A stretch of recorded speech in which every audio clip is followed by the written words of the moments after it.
cheers for a new year, whatever this year give us. Don't worry, it's iced tea. Ah, I had a, I had good moments, bad moments of this year, but since this is a blogging YouTube channel, which is only fair for me just talk about the movies I have seen this year and reminiscing the good things and the bad things. Although I'm not gonna lie, this wasn't exactly a good year for movies. Most of the movies were actually either disappointing or pretty bad or awfully bad. I don't know if people are noticing here and there, but once in a while you're gonna get some good movies. And funnily enough, while I was compiling, the usual list of the best movies of the year, I kind of struggle. Although I gotta admit that I haven't picked up some other movies that people are saying that is pretty good. For example, I know that many people have high praise to what was it, the Frankenstein movie in Netflix, the one made by Guillermo del Toro. I haven't given myself the opportunity to watch, and honestly, I get a little bit too picky when it's about my choices, my movies, and also considering that I managed to have a little bit of a change of scheduling on my movies in order to make my experience a little bit more, cheaper. This is the reason I haven't seen some that I will particularly pinpoint that are good. But I did manage to make it enough to make a list out of it. If there's some other movies that you might say that I miss or something like that, give me a break. I can't see all of them. But still, whether I go with the good or the bad, and then the bad ones is gonna be on the next video. I always have fun, reminiscing and talk about my best movie of the year and all this stuff. So I pick up the best movies I watch and of course 3 honorary mentions. The best movies I like every year. I categorize in how it made me feel, if I had a lot of enjoyment or they're very well constructed, or how I pinpoint that they made a good job out of it, or a more kind of like decent job at least from the ones that I saw. And the honorary are pretty much kind of like the ones that I wish I could put them on top, but they were top off, but at least got some mention. I know every list is different, like everyone, and if you agree or not, well, you know that this is pretty much subjective with a slight dose of conjective. What's the opposite of subjective? I don't know. So let's not waste too much any time, and let's go with our honorary mentions. The movies that I tried to put them on the top, but for some reason I couldn't, or there might be something that I am not exactly on the crowd of many people who might gonna put it on the top, or some that are forgotten or mentioned or some overlooked. But here it goes. So I had a little bit of a battle between in the position of the first honorary mention, because I was battling saying that okay, this movie's not. I think this movie's good, but not enough, and all this stuff. And honestly, the one that I actually kind of struggled to put it at least on the good list is a little bit more a bit of a personal bias out of it. But you know what? I'll give my first honorary mention for best movie of the year. I'm gonna give it to K-pop Demon Hunters. The thing is that the thing that I have this bias is mostly because I still have a little bit of a trauma of Korean movies, that every time I watch them, it always have a way to depress me, because most of them is always where life sucks and you're gonna stay miserable like that every single day of the year until you die. And I did explain that it traumatized me when I saw movies like Train to Busan and worst of all, what was it, King of Pigs. King of Pigs. And then it didn't went well because then I saw other Korean stuff like Padak, the train. What was I already said Train to Busan, Squid Games. That zombie TV series called We're Gonna Die, and everyone is kind of like depressing. But thank goodness K-pop Demon Hunters came out and didn't depress me. I was invested in the story. It actually ended up. It was more chipper and how can I say, bring me a smile on my face, and I was having a lot of fun.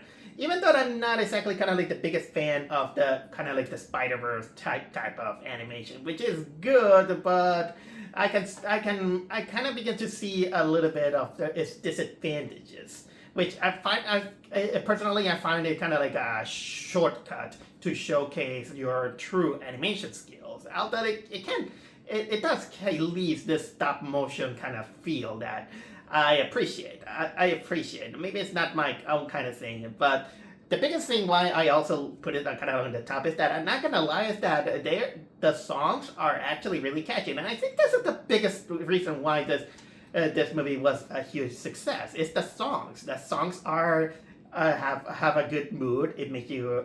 It has a catch. Although I'm not exactly a big fan of Golden.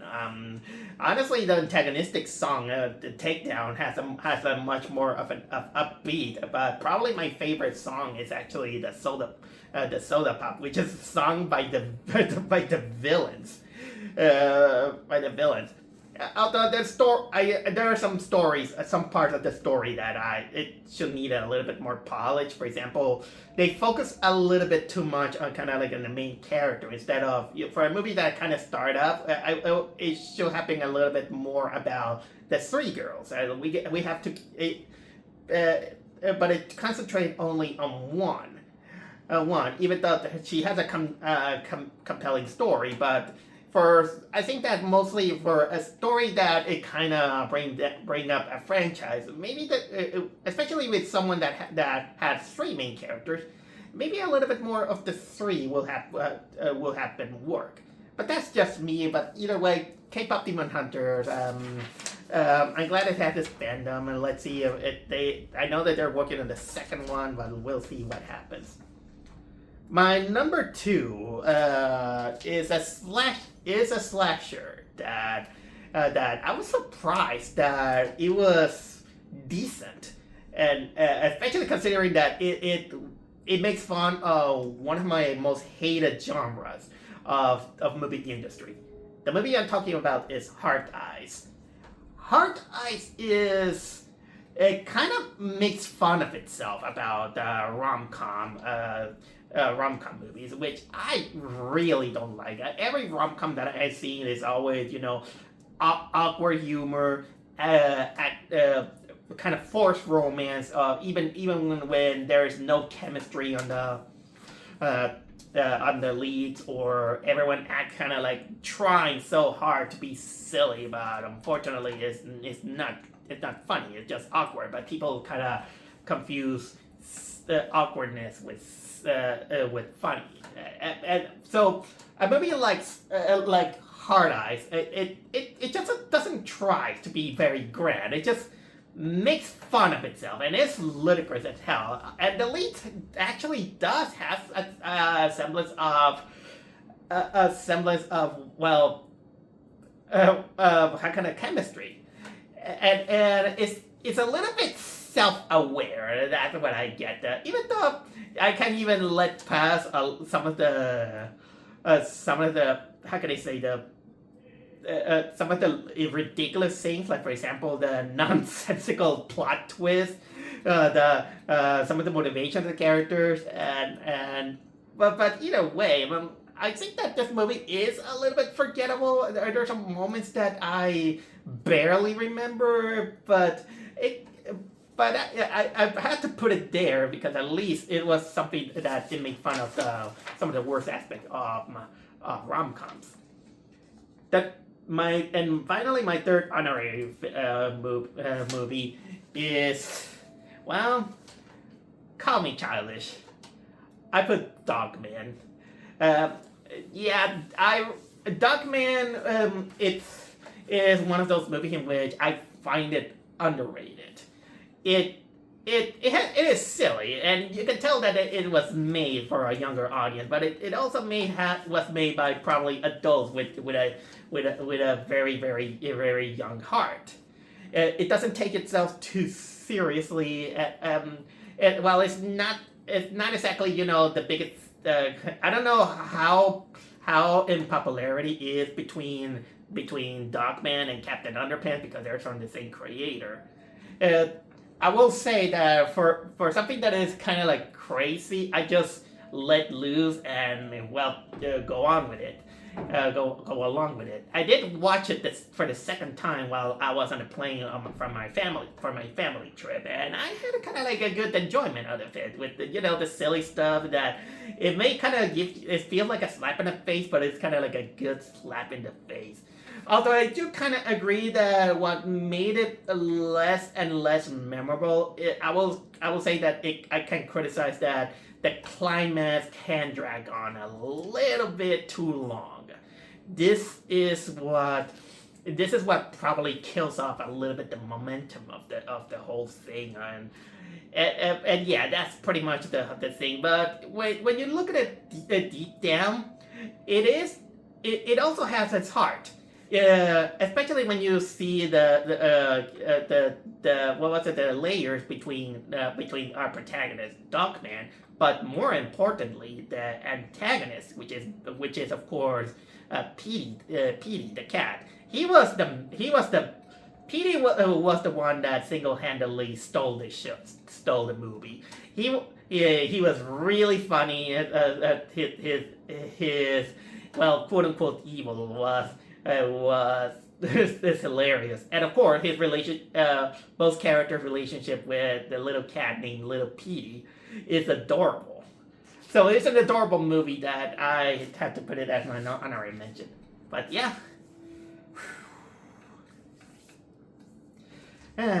sorry, I can get a little bit emotional during this time, but I'll do my best. So how about this? Now let's go talk. Which are the movies that came on top? Which are the 10 movies that goes from lower to higher? And now the rankings. So who's gonna take the crown? My number 10 movie. I kind of felt reluctant to put it there, but at the end of the day, I can be the kind of guy who can separate the art from the artist. So the movie, the 10th spot goes for The Long Walk. I'm not exactly the biggest Stephen King fan, but I will give it a lot of credit for a well-made movie. And The Long Walk is one of those in which you might be thinking that it's about people walking, but it's not just that. It has kind of like this layered, and it does feel like it's one of the closest Stephen King movies that really feel that it came back to how traditional Stephen King movies were. Like, how can I say, like Misery, Creepshow, Stand By Me. It has kind of like this. It has kind of this vibe, and it kept it. At the same time, you kind of feel like you're with the characters, talking with each other. Going against raging against the government and all this stuff because they are the ones that are making it's not that they're making them walk. Most of them are voluntary, but still you share their pain, and it gets brutal the more you go on, especially some scenes that it gets really hard to watch, although it can get unintentionally funny with Mark Hamill playing like a G.I. Joe knockoff, or the soldiers going, "This is your first warning, dude. I lost my leg. Doesn't matter, dude. It doesn't matter. Second warning." that was her third warning. uh, uh, uh, but despite the brutality, you again, how many times I have been saying that you go on with the lead characters, see their motivation, and also the whole feeling of someone feeling optimistic despite the whole thing that we're gonna keep on walking until they fall, and there could be only one winner. And of course, while the ending is a little bit different from the book, it still keeps the important elements that make the book interesting, and the whole and you can kind of understand the similarities of Stephen King's feelings about soldiers that they go to war to Vietnam, where they have to go all these enduring and this and what was it and enduring tasks in order to showcase their strengths, their patriotic stance, but at the same time, for what? For what? It's a big movie. You could debate for days about the themes and all this stuff, but I'm not that kind of guy. I'm just talking about how well the movie was.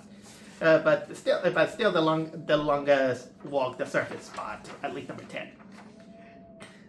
Number 9. People are probably gonna kill me for this, for putting it low, but my number 9 is Sinners. I have problem with Sinners, and honestly, didn't want it to put it on my top 10 on list, at least on honorary mention, but I kind of became aware of how much they love this movie.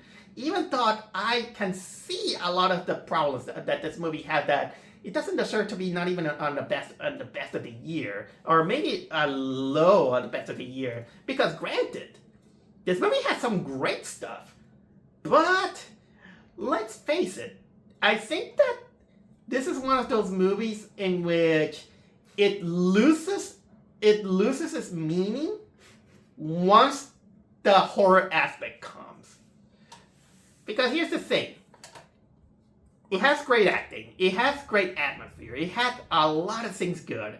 But the mood kind of drags on to the point that I'm not going to lie. There were some parts that I got bored. But to be fair, while the mood was kind of gets dull, I was at least very interested. I was very interested, and of course, giving credit to, I think it was Jordan Peele.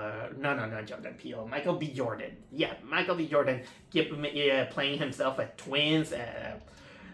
Each one having kind of like their own backstory. I like the kid who he came from a family of pastors,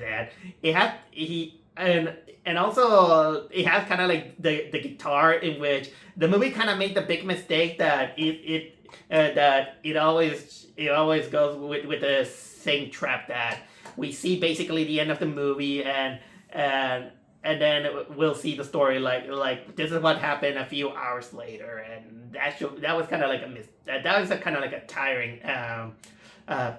This is a little bit of a tiring technique, but in ways, it kind of get me anticipated, because the kid comes back with the broken guitar, and much of the movie I was actually mostly interested, because I want to see the kid use the guitar to bash the guitar in the head of a vampire, but mostly because in my head I wanted to scream El Cabong.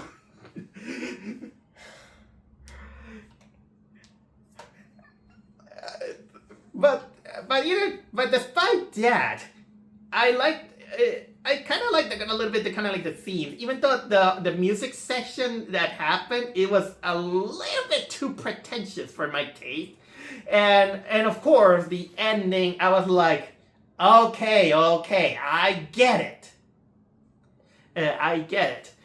So because of that, it wasn't technically like my kind of movie, and even though the ending also was a little bit and a little bit like, well, giving the mood like, huh? But I can respect if others kind of put it a little bit high on the list, or simply kind of like loving it. But Sinners, it's one of those movies that I seen doing that. There's some parts that it's not exactly compatible to me. My number 8, it's just something really, really dumb, but I just had to put it mostly because of the adrenaline. It's Novocaine. Novocaine made me a little bit interested to learn about that there exists this kind of people who have this disability that they can't feel pain, and very much they use that to make an excuse to make a really, really dumb movie. This movie shouldn't have been kind of like on the top. I only put there just for the sake that, well, I just like the what was it, the insanity that this movie had about this guy who he has this neurological problem, which he can't feel pain, but he still tries to live life as chipper as possible. He meets this girl that he likes. He's in love with this girl, and the guy is like, you know what?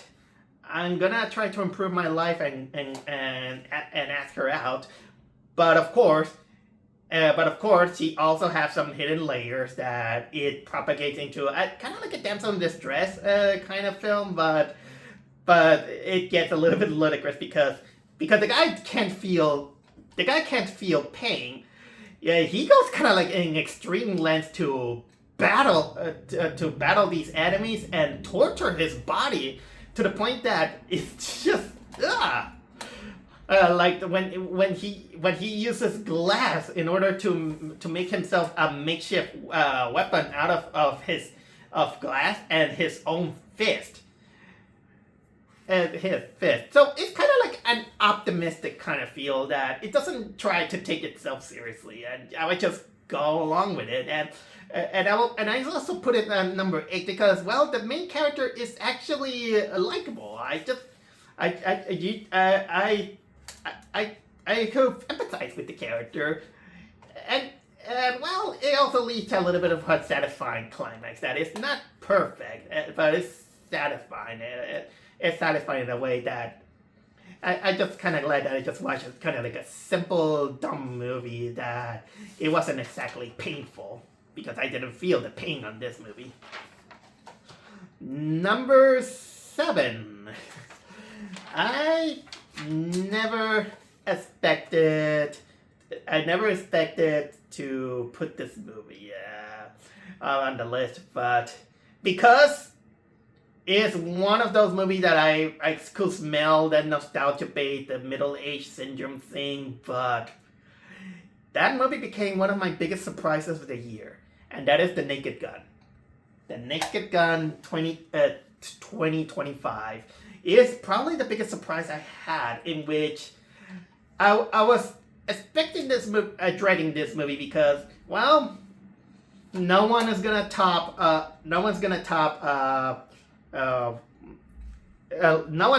Leslie Nielsen. His movies were pretty good. I mean, I even rewatched the first movie, and it has some great jokes. It still holds up. And of course, there was the fact that it was gonna star Liam Neeson. And personally, I never would have guessed that he will take a funny role, considering that I only knew this guy for more serious roles. And then I investigated that Leslie Nielsen wasn't always a comedic actor, and now Liam Neeson is gonna go with this one, and it worked. It's been a while since I laughed at hard on a movie like that. A lot of the jokes work. not everything works, I'll say, but they embrace the comedy, and this is something that it has been missing in most comedies. They just decide to just go with it, just be silly, not you don't have to just do what you do just to make it funny, but at the same time, don't overdo it. Don't be overly raunchy just for the sake of being funny. Don't be overly childish just to make it funny.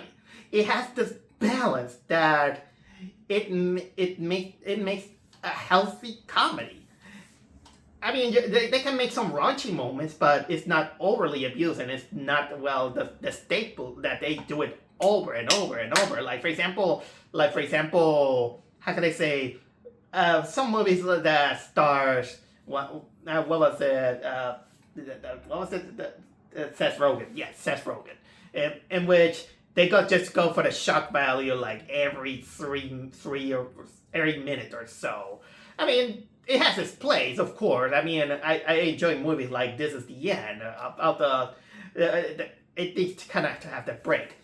But also The Naked Gun has some jokes that really were funny. For example, let's give it credit that this movie had this amazing elaborate joke that basically combines both the Michael Keaton Jack Frost and the horror movie Jack Frost. That Snowman segment is absolutely hilarious, and that was the kind of like the most funniest part of the movie. Or sometimes you get kind of like gags, like you think like the crane machine, or that they get coffee.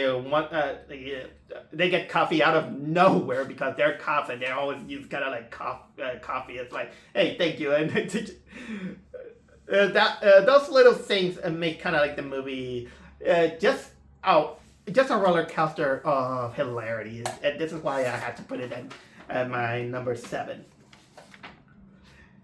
Number 6 is probably the most independent of all the movies I had to put. That movie is Good Boy, with probably the best dog. Aside from what was it, Courage the Cowardly Dog. Good Boy was an interesting film in which the director decided to use his own dog to act in every movie, and it feels kind of like natural the way the dog acts. And honestly, this is a dog that even kind of deserved its own Oscar, and a lot of merit on behind the scenes on how they wanted this dog to act, because training a dog is for movies, especially being independent, is not easy. It's not easy, especially when the dog has kind of like a personality. It can be restless, it can move and all this stuff, but they made sure that they took the shots that they needed. And I know that because there was a little bit of behind the scenes after the movie.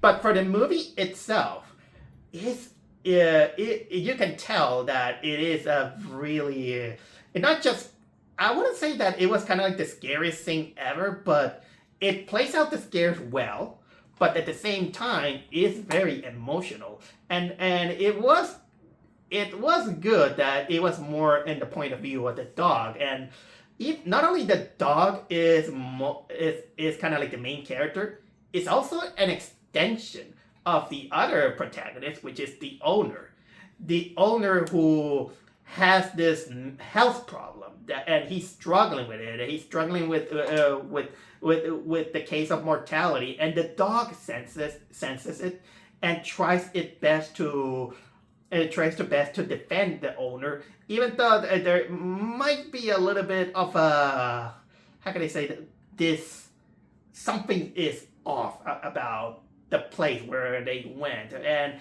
there are some layers that you could try to pinpoint here and there. And while there's some aspect that you might pinpoint that, yeah, it's a little bit supernatural and can get very confusing, the emotions, and of course, the dog, that which is no CGI. It wasn't a CGI dog, and you don't need, for example, Michael J. Fox to voice things on his head. they just let the dog go and play the atmosphere. A few jump scares here and there, but they felt earned and not very abused. And of course, the ending is emotionally sentimental. Okay, that sounds redundant. It left me with a feeling. So even it's not perfect, I'll say. It has its ups and downs, but for the merit that it goes, it really was a good movie for such a good boy.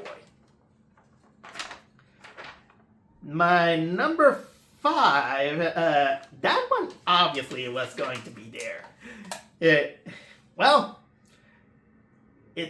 I think that maybe Disney deserves this break. Yep, Zootopia 2. I'm a big fan of Zootopia. Even when the first movie came out, I put it number 2 and one of my best movies of the year. It was only slightly beaten by Deadpool at that time. But I'll say that Zootopia 2 made a lot of things work because this was technically the break that Disney needed after a really, really big string of awful movies or disappointing movies, especially when it comes out on sequels. And Zootopia 2, while it is a little bit of a downgrade compared to the first one, it still kept some of the things that make the first one good. For instance, a little bit of the social commentary doesn't feel a little bit too hammer. A little bit. But this is why it went a little bit down on this one. But it's handled cleverly. It is very likable. You still like Nick and Judy, which these two are the best parts because their chemistry is very natural. No pun intended. It expands the world of Zootopia, which is already fun to begin with. You get a blast, with the characters, the mood. I really like the journey, and this combined with a mystery that is almost like in which they have to reveal the secret of a patent that might the truth will blow out the world of Zootopia. And of course, I did like a little bit about about the reptiles world. We know where they are, and it gave us a little bit of clues about more of that it will come. So the whole thing was good, but why do I put it a little bit lower compared to the first one? The snake. The snake is what made it lower in my list. And I'm not just talking about the whole thing that I'm afraid of snakes. I do have a phobia. And yeah, that's partially it. But we have to face it that Gary the Snake wasn't exactly well written. Yeah, thankfully he doesn't show up, but because if he show up a little bit too much into the movie, he could easily have become the Poochie of Zootopia, which he's gonna be there a little bit annoying. Because he showed that he can be annoying, and also the past behind him. It was a plot that is a little bit overused. I seen a little bit of that thing, and honestly, I could have come up a little bit with a better twist. And you know what? At this point, I said that I might have come up of a better idea on my vlog, but since now we're at the end of the year, I am gonna reveal you what was that idea. Because here's the thing, it has in the ending that we got, of course, is that of course Gary was looking for the patent from his ancestor, who was the real inventor of the weather machine and all that stuff. And of course, the whole movie kind of gave itself that we have to care for Gary because puppy dog eyes and he's innocent and all this stuff. And yeah, it kind of built like a little bit of a social commentary and all this stuff that they wanted to make clever. And yeah, it was kind of clever. It gave us some great moments. But in my head, I had a little bit of a better twist. My idea was to make Gary the Snake the villain. Yeah, I could make. I mean, we could go like, for example, yeah, there's this ancestor here and there, but how about if you can make that Gary make this puppy dog eyes to Judy, so he could manipulate her so he could use for his own selfish gains. The patent in which the patent, yeah, is rightfully could be rightfully him, but he just wants to use it just because he has of course the grudge of the reptiles, and he just wants to use it so he can feel very important. Like he wants to see like he is the martyr, the messiah, or something like that. I'm exaggerating just in case, and honestly, that will have been kind of like a more original twist on that one, and I think that will build a little bit more better on Judy in the sense that she's always has this hero mentality, but then she always wants to help everyone. But unfortunately, not all people that you want to help have kind of like the good intentions. So that was pretty much the twist that I think it could have been a little bit more clever. But I still like the end result that we got. But in the meantime, I can't wait for Zootopia 3. I don't know when it will come, but Zootopia 2 does deserve to be on the list. Whew. All right, now we go with my number 4, which this one should also be a little bit lower, but it came from one of the best, worst horror franchise in the world, but it was my guilty pleasure, but I'm surprised that it been there. So let's say that this is probably my guilty pleasure of the year, and that is Final Destination Bloodlines.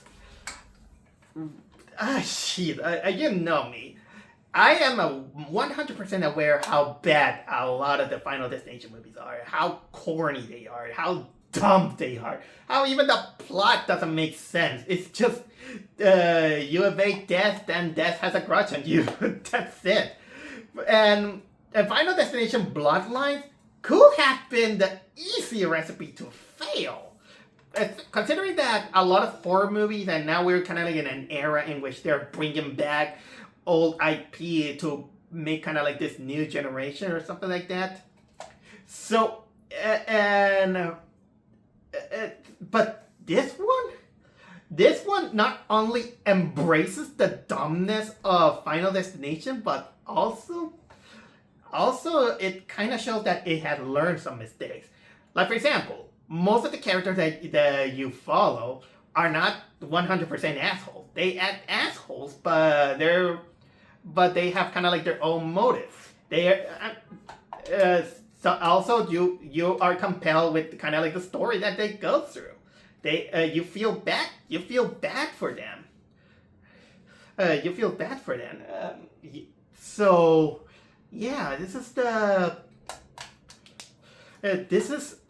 it kind of hooked me into the story in which you rarely gonna see these characters that you know they are on the line for the meat grinder, but you kind of begin to care for them in a sense. But of course, who am I kidding? We are here mostly for the kills, because Final Destination, despite its some of the awful movies that they released ever since the 3rd, the 4th, and there's also the 5th. Personally, the 4th one is the weakest of them all, in my opinion.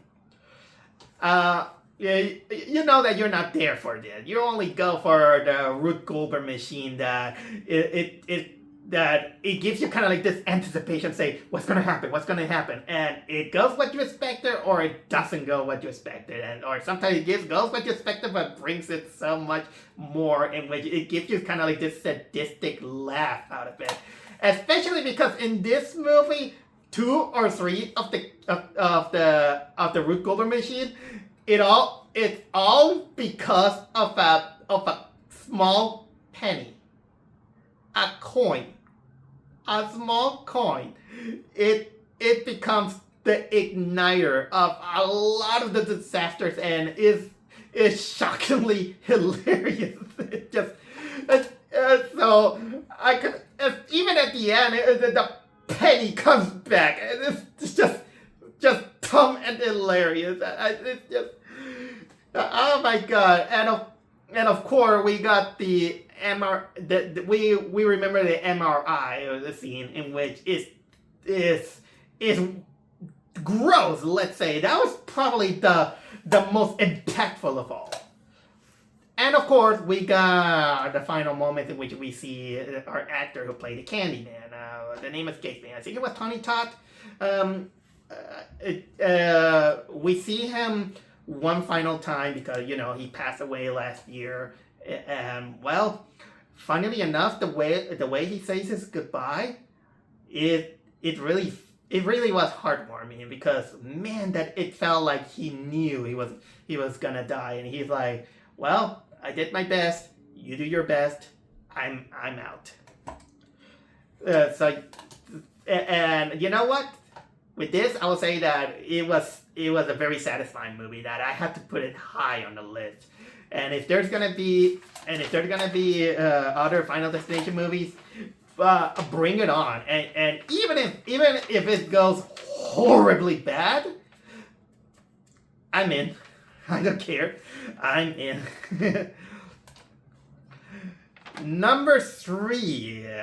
Now we're going for the big ones. My number 3 is... Okay, this is a little bit of a bias, but I don't care. Some people were disappointed. Some people say that it's not that good. Some people kind of say that it's lower. But you know what? I don't care. This is my list. So my number 3 is The Day the Earth Blew Up, a Looney Tunes movie. Why? Because I want to give more attention to 2D animation, and this is this is a movie that really does feel like it should belong to a direct-to-video or streaming movie. But watching it on the big screen was a big refreshment because 2D animation is not exactly well respected unless you are into anime. It's because honestly, even though I love anime. People are tending to forget that there are other 2D great stuff. Probably some European movies, but also the United States can make some good 2D animated movie when you look closely. Although this one, of course, took the gamble of making it on a big screen, and some people will say that it doesn't deserve to be there. I kind of disagree. I had a lot of fun, and even though they have a little bit some modern jokes, they don't overly abuse it, and it does feel like a legit Looney Tunes movie. That it was far superior than what Warner Brothers did with Space Jam. This is probably like their apology for Space Jam legacy.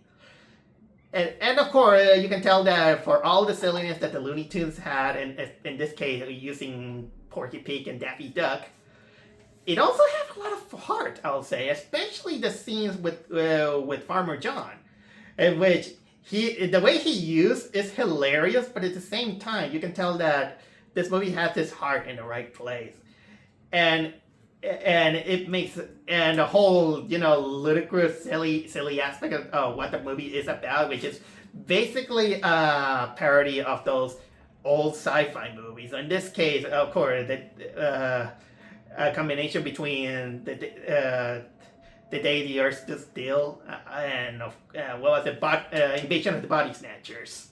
It plays out kind of like a parody, but at the same time, it showcased that if used correctly, the modern Looney Tunes still has it, and even of course it's been a while since we see Daffy Duck playing a screwball. Even though we do love, cynical egomaniac Daffy Duck, who is an odds with Bugs Bunny. In this one, we use the screwball Daffy Duck alongside, of course, Porky Pig, which was kind of like their classic. It was kind of like their original classic team up. Their team up. I'm not gonna reveal too much about it, but yeah, it's a little bit of a bias to me that I had to put it there, but I want to give to the animation the respect that it deserved, and this is one of them. And of course, I wish them luck with to the company that brought them back, because they did say that they rescue Coyote versus Acme, and when that movie comes out, oh yeah, hell yeah, I'm gonna be there. My number two, I think I might have overrated this movie a little bit than it deserved. Because some people are giving it criticism, but it's been a while since I have been thrilled on this movie. And honestly, I think this movie is much better than Sinners. I'm sorry, but my number two on the list is Weapons. I am starting to have some respect to the director of Barbarian, and Weapons was one of those movies in which, even though I could see how it drags on a little bit on the story, it was one of those in which the more I stayed, the more I was kind of like into the way it was told, the framing about the perspective of different characters of an event in which at what was it 2:15 a.m. The kids from the neighborhood, they just somehow get out of their bed and they just run like and they disappear.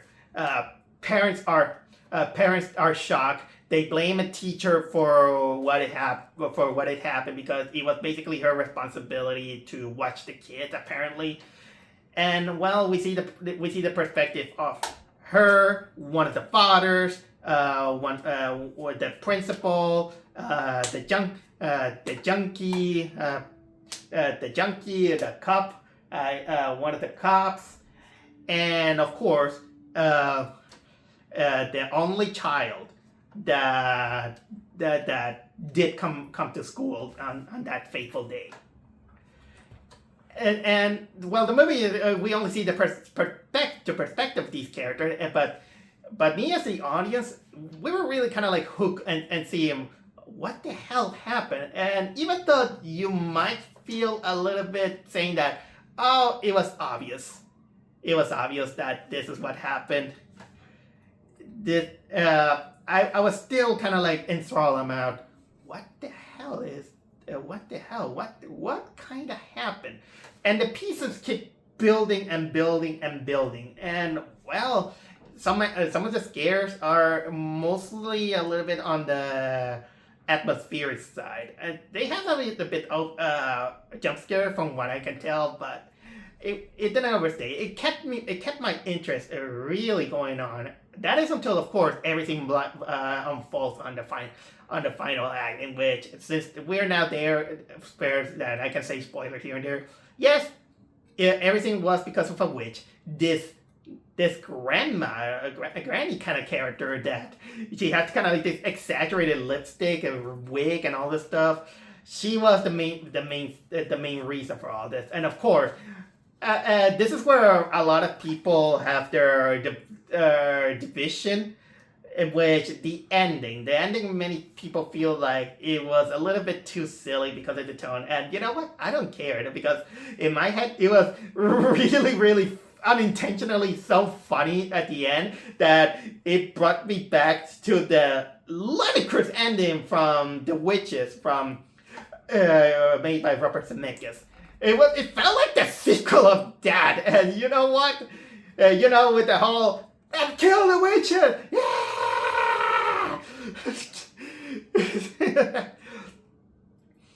oh dear, it was insane. And honestly, I know that there might be some mystery left behind, but I don't care. Yeah, that was really my weapon of choice of this year to take the second place. And now, of all these movies, who took the crown? I didn't even need to say it. I didn't need to watch it because it's just something it just do for while I'm editing. But like always, the number one movie is the movie that made me feel good. I can see some brilliant cinematography. The one that looks well written. And even though it is a movie that we have seen it every single time on plot, as long as it's well done, the better. So, my best movie of the year is F1. I was not the biggest Formula One kind of guy, and so the reason I went to see this movie it was because I was hearing the fanfare, the people saying that they love it. They say that it's the contender for best movie of the year, and all that stuff. And so it was. I think I was kind of bored. I wanted to watch any movie at that time, and I've been hearing, okay, there's F1. I watched it, and I didn't regret it. This was a movie that kept me on the edge of my seat thanks to the adrenaline rush about F1. And also it has this compelling story about this old washed-out Formula Drive racer played by Brad Pitt. He technically has to coach / be on this Formula One team in which he has this young upstart who he has the talent, but he has a little bit of an arrogance, let's say. But seeing this camaraderie build up here and there, and to the point of not just respect but also acknowledging, it was well done. It is basically just kind of like the same sports movie feeling that you get in almost these kind of movies, but man, that it didn't feel long. I was on the edge of my seat. I was interested in the character who they have their own backstory that make it compelling, but also it brought me some interest about what make Formula One engaging, and the reasons that why people race, how the game works, well, how the races work, how what attracts it, and of course there's also the feeling of being with the Formula One and stuff. Okay, maybe I'm getting a little bit too snobbish here. It's kind of hard to describe. A little bit, and considering that this is made from the director of another one of his greats, which is Top Gun Maverick. This is why this feeling of adrenaline is the reason why F1 became my best movie of the year. Whew. Well, so that was the good part. Now I'm gonna take a break because next time we're gonna dive into the rabbit hole. But in the meantime, I salute for the good ones.